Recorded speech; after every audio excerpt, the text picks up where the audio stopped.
राधे राधे, हरे कृष्णा। कैसे हो आप सभी लोग? आशा करती हूँ आप सभी परम मंगल में होंगे, स्वस्थ होंगे, अच्छे होंगे। सबसे पहले आप सभी को अक्षय तृतीया की अनंत और अनंत शुभकामनाएं। अक्षय तृतीया पर दान का विशेष महत्व होता है, ये मैं बहुत बार बता चुकी हूँ। अक्षय तृतीया पे बोला जाता है ना क्षयति इति अक्षय, अर्थात जिस तिथि पे किसी भी चीज़ का क्षय नहीं होता उसको अक्षय बोलते हैं। आज की वीडियो में मैं बात करूँगी कि अक्षय तृतीया पर अगर आपको ग्रहों से संबंधित कुछ दान करना है, जैसे कि अगर आपकी कुंडली में सूर्य ग्रह कमजोर है तो आपको क्या दान करना चाहिए, चंद्रमा कमजोर है तो क्या दान करना चाहिए, मंगल कमजोर है तो क्या दान करना चाहिए। साथ ही साथ ये भी बताऊंगी कि अगर ये ग्रह कमजोर है तो आपको क्या क्या सिम्टम्स होते होंगे, ताकि आपको ईजिली पता चल जाए कि आपकी कुंडली में कौन सा ग्रह कमजोर है। और इसी के साथ साथ मैं आपको बताऊंगी कि आपको राशि के अनुसार क्या क्या अक्षय तृतीया पर खरीदना भी चाहिए। तो चलिए अधिक विलंब ना करते हुए प्रारंभ करते हैं और सबसे पहले बात कर लेते हैं सूर्य ग्रह की। सूर्य जो होता है, जो हमारा सूर्य प्लैनेट्स होता है, वो हमारे मान सम्मान से संबंधित होता है। अगर आपका डेट ऑफ बर्थ में आपका मूलांक 1 बनता है तो आपका जो ग्रह है वो सूर्य होता है, और सूर्य ग्रह अगर आपका कमजोर होता है तो समाज में मान सम्मान नहीं मिलता। कहते नहीं, सूर्य जैसे चमकता है वैसे ही समाज में मान सम्मान आपको दिलाता है। साथ ही के साथ सूर्य जो होता है वो शरीर का स्वामी भी होता है। आपको शारीरिक रोग होते हैं अगर आपका सूर्य कमजोर होता है। तो अगर आपका सूर्य ग्रह कमजोर है तो आपको लाल चंदन, लाल वस्त्र, गेहूं, गुड़, सोना, घी व केसर दान करना चाहिए। और ये सूर्य उदय के समय दान करना तो बहुत ज़्यादा लाभकारी। जब सूर्य उदय हो रहा होता है ना, उस समय पर अगर आप दान करेंगे, XYZ लाल चीज़ों का दान करना है, ठीक है ना। जैसे कि लाल गुड़ हो गया, लाल केसर हो गया, लाल वस्त्र हो गए, लाल चीज़ों का आप लोगों को दान करना है। लाल रंग की मसूर की दाल का भी आप लोग दान कर सकते हो। लाल रंग के ऊन के आसन का भी आप लोग दान कर सकते हो, जिससे आपका सूर्य ग्रह बहुत ज़्यादा मजबूत होता है। साथ ही के साथ गुड़ दान करना भी बहुत ज़्यादा सर्वोत्तम माना जाता है सूर्य ग्रह में। अब दूसरा बात होता है चंद्रमा। चंद्रमा अगर आपका मूलांक 2 है तो आप चंद्र ग्रह से संबंधित माने जाते हो। अर्थात मेरा मूलांक 2 है, मेरी डेट ऑफ बर्थ है 20 अक्टूबर, तो मेरा मूलांक 2 है। और अगर आपकी कुंडली में चंद्रमा कमजोर है तो आपको क्या क्या चीज़ें दान करनी चाहिए। चंद्रमा कमजोर होने का सबसे पहले कारक मैं बता देती हूँ कि आप डिप्रेशन के पेशेंट हो, एंजाइटी है, बहुत ज़्यादा चिंता है, बहुत ज़्यादा इमोशनली हो, बात बात पे आप लोग रो जाते हो, चेहरे पे किसी भी प्रकार की कोई रौनक नहीं रही है, तो आपका चंद्रमा जो है वो कमज़ोर हो गया है। ठीक है, तो चंद्रमा को स्ट्रॉन्ग करने के लिए आपको सबसे पहले चावल दान करने होते हैं, चांदी आप दान कर सकते हो, सफ़ेद रंग के मोती दान कर सकते हो, सफ़ेद रंग का चंदन दान कर सकते हो, शंख दान कर सकते हो, कपूर दान कर सकते हो, दही दान कर सकते हो, मिश्री का दान कर सकते हो। और ये वाला जो दान होता है ना, मतलब चंदन से संबंधित, चांद से संबंधित जो भी दान होता है, ये संध्या के समय होता है, क्योंकि चांद का जो समय होता है वो संध्या काल में ही माना जाता है। अब तीसरी बात, मतलब चांद मतलब सफ़ेद चीज़ों का दान करना, ये सारी चीज़ें सफ़ेद है। अब मैं बताती हूँ मंगल ग्रह। अगर आपका मंगल कमजोर है, मंगल अगर आपका मूलांक 9 है तो आपका नंबर बनता है मंगल का। अगर आपका मंगल ग्रह कमजोर है, मंगल जो है एक फायर एलिमेंट्स है, अर्थात गुस्से वाला ग्रह है।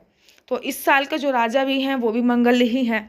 तो मंगल जो है वो आपको क्रोध ज़्यादा दिलाता है। अगर आपको बहुत गुस्सा आता है, बात बात पे आपको गुस्सा आ रहा है, सोसाइटी में आपकी बन नहीं रही है, तो आपका मंगल ग्रह कमजोर है। इसमें आप गुड़, घी, लाल वस्त्र, केसर, मसूर की दाल, मूंगा, तांबे का बर्तन और आदि का दान कर सकते हो। ये आपको सूर्यास्त से पहले, सूर्य जब अस्त होने वाला होगा तो उससे पौन घंटे पहले दान करना है, क्योंकि हर घंटे का अपना अलग अलग ग्रह स्वामी होता है। आप सोना भी दान कर सकते हो। तो मंगल के लिए आप तांबे की चीज़ें अगर दान करोगे, लाल रंग की चीज़ें दान करोगे तो बहुत ज़्यादा सर्वोत्तम माना जाता है। अब मैं बात कर लेती हूँ बुध ग्रह की।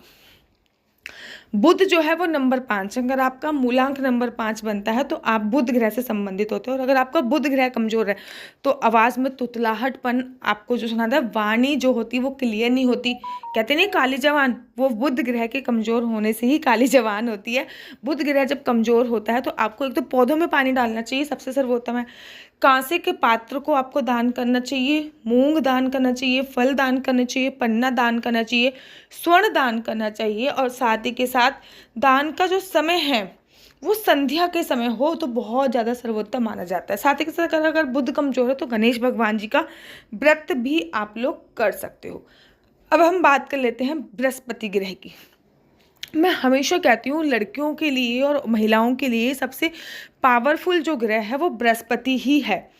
बृहस्पति ग्रह जो रिलेट करता है वो नंबर 3 का स्वामी है। अगर आपका नंबर 3 मूलांक बनता है तो आप बृहस्पति ग्रह से संबंधित हो, बहुत अच्छा ग्रह होता है। मेरा भाग्यांक नंबर 3 है। तो अगर आपका गुरु ग्रह कमज़ोर है तो सबसे पहले आपके साथ क्या होगा? गुरु ग्रह कमज़ोर है आपका तो समाज में मान सम्मान नहीं मिलेगा। गुरु ग्रह कमज़ोर है तो आप में आलस आ जाएगा। गुरु ग्रह कमज़ोर है तो आप बीमारियों से ग्रस्त हो जाओगे। गुरु ग्रह कमज़ोर है तो आपकी फेस की रौनक ख़त्म हो जाएगी। गुरु ग्रह कमज़ोर है तो आप अपनी बात से किसी को कन्विंस ही नहीं कर पाओगे। हमेशा चिड़चिड़ा सा आपका नेचर रहेगा और आपकी कन्विंसिंग पावर 0 हो जाएगी। मान सम्मान में वृद्धि नहीं होगी। पूजा करने में आपका बिल्कुल भी मन नहीं लगेगा अगर आपका गुरु ग्रह कमज़ोर होता है।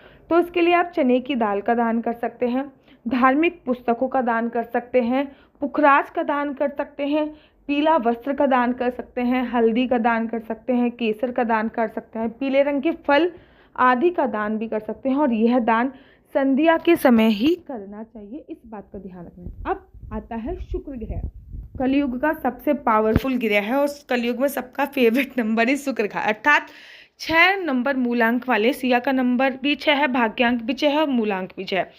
शुक्र ग्रह कमजोर होता है तो क्या होता है? जो भी लग्जूरियस लाइफ से संबंधित ग्रह है ना वो है शुक्र ग्रह। मतलब आपके पास पैसा, दौलत, धन, संपदा, लग्जूरियस लाइफ नहीं है, पैसा नहीं आ रहा, तो कहीं ना कहीं आपका शुक्र ग्रह कमजोर है। तो शुक्र ग्रह जो है वो जो होता है उसको दान करने से आप क्या क्या सही, सबसे पहले तो दूध में, पानी में दूध डाल के स्नान करना चालू कर दीजिए, जिससे आपका शुक्र ग्रह बहुत ज़्यादा स्ट्रांग होता है।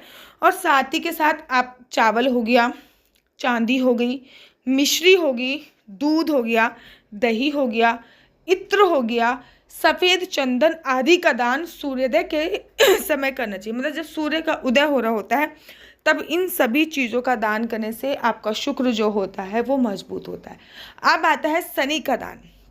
भैया शनि की 7.5 और शनि की ढैया तो हर किसी को परेशान करती है। कुंभ राशि के स्वामी है शनि, और जिनका मूलांक 8 होता है या भाग्यांक 8 होता है वो होते हैं शनि। ठीक है, तो शनि के लिए आपको लोहे की चीज़ कोई ना कोई दान करनी है, उड़द की दाल आपको दान करनी है, सरसों का तेल आपको दान करना है, काले वस्त्र दान करने हैं, जूते व नीलम दान करना है। और शनि का जो समय होता है ना वो दोपहर का समय होता है। और शनि की जो चीज़ें दान की जाती है ना वो सफाई कर्मचारियों को अगर दान करी जाए तो सबसे सर्वोत्तम है। और मैं तो ये कहती हूँ शनि का दान सबसे अच्छा होता है कंबल, सबसे सर्वोत्तम दान है शनि का कंबल दान करना। शनि का काले रंग का बहुत ज़्यादा सर्वोत्तम है, लेकिन इस गर्मी में कंबल दान तो नहीं हो सकता। तो जो जो चीज़ें मैंने आपको बताई हैं वो दान कर सकते हैं, जैसे कि लोहा हो गया, उड़द की दाल हो गई, सरसों का तेल हो गया, काले वस्त्र हो गए, जूते हो गए, नीलम हो गई, ये सभी चीज़ें दान करनी है। लेकिन ये दोपहर में होनी चाहिए, मतलब 12 बजे के बाद ही आप कर सकते हो। उसके बाद आ जाता है राहु। राहु का नंबर है 4। राहु का केवल सिर ही सिर है, धड़ नहीं है। ठीक है ना, तो जिनका कुंडली में राहु खराब चल रहा है, राहु का अच्छा चलना बहुत ज़रूरी है। राहु अच्छा होना, अचानक से पैसे आ जाना, राहु अच्छा होना, अचानक से शेयर मार्केट वालों को राहु बहुत अच्छा करना चाहिए। जो भी शेयर मार्केट में पैसा इन्वेस्ट करते हैं उनको राहु हमेशा अच्छा करना चाहिए। तो चलिए राहु से संबंधित दान बता देती हूँ। तो आपको तिलों का दान करना चाहिए, जैसे कि तिल हो गई, सरसों हो गई, सप्त धनों का दान करना चाहिए, लोहे का दान करना चाहिए, चाकू का दान करना चाहिए, छलनी का दान करना चाहिए, शीशा दान कर सकते हैं आप, नीला वस्त्र दान कर सकते हैं। इन सभी चीज़ों का दान करना, और इनका दान कब करना है? रात्रि के समय 8 बजे के बाद ही राहु का समय होता है। ठीक है ना, राहु के बाद आता है, राहु तो हो गया सर, अब आ गया केतु, मतलब नंबर 7। अगर आपका मूलांक या भाग्यांक नंबर 7 है तो आता है केतु। तो केतु का अच्छा होना भी बहुत जरूरी है।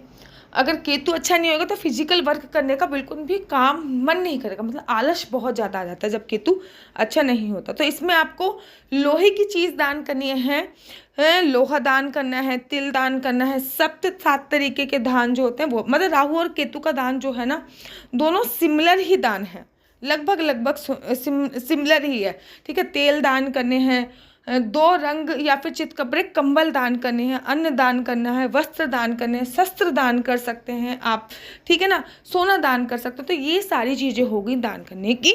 और ये मैंने आपको बताया है कि आपकी राशि में कौन कौन सा ग्रह जो है वो नीच हो रहा है, उनके अनुसार आप दान कर सकते हैं। अब कुछ ऐसे दान बताती हूँ जो आपको जनरली करने चाहिए, जो सबके लिए है, ठीक है ना, किसी एक व्यक्ति विशेष के लिए नहीं है, सबके लिए ये दान है।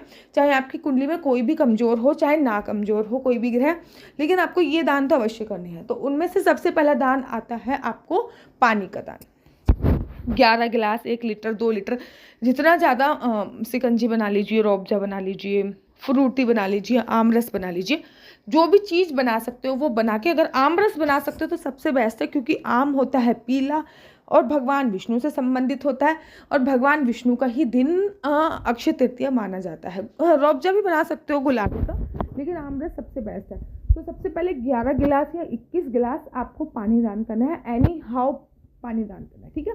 दूसरा है आपको घड़ा दान करना है, बहुत सर्वोत्तम है। जब तक वो घड़े का पानी चलता रहेगा तब तक ये समझ लीजिए आपकी ज़िंदगी जो होती है वो चलती रहेगी। तो पानी दान करना बहुत ज़्यादा सर्वोत्तम माना जाता है। उसके बाद घड़ा दान कीजिए, जो कि बहुत बहुत बहुत ज़्यादा सर्वोत्तम माना जाता है। तीसरा दान और मोस्ट इम्पोर्टेंट दान होता है सत्तू का दान। अक्षय तृतीया पर सत्तू दान करना बहुत ज़्यादा सर्वोत्तम माना जाता है। अक्षय तृतीया पर सत्तू दान करने से मेरा मतलब होता है कि आप सत्तू बना के सत्तू का शरबत भी दान कर सकते हैं, अक्षय तृतीया पर सत्तू का शरबत दान कर सकते हैं, या फिर सत्तू के लड्डू बनाकर भी दान कर सकते हैं। सत्तू का तो भोग भी इस दिन भगवान को लगाया जाता है। गेहूं दान करना और गुड़ दान करना, ठीक है ना, क्योंकि चंद्रमा अपनी उच्च राशि में होता है अक्षय तृतीया पर, सूर्य अपनी उच्च राशि में है, तो आपको गेहूं और शक्कर दान करना भी बहुत ज़रूरी है। इस दिन गेहूं शक्कर भी दान आप लोग कर सकते हैं। साथ ही के साथ इस बात का आप लोगों को ध्यान देना है कि आप जो भी चीज़ दान कर रहे हैं उसको पहले अपने घर पे ला के रखिए, फिर अपने हाथों की वाइब्रेशंस दीजिए और तब दान कीजिए। तरबूज हो गया, खरबूज हो गया, सीजनेबल जो भी फूड है वो आप दान कर सकते हैं, ठीक है। बाकी तो सोना चांदी भी दान कर सकते हैं अगर आप में सामर्थ्य है। और अगर आपको मेरी वीडियो अच्छी लगती है तो आप अपना यूट्यूब चैनल हरी बोल को लाइक शेयर सब्सक्राइब करना बिल्कुल भी मत भूलिए। तब तक के लिए मुझे दीजिए इजाज़त। राधे राधे, हरे कृष्णा, हरि बोल।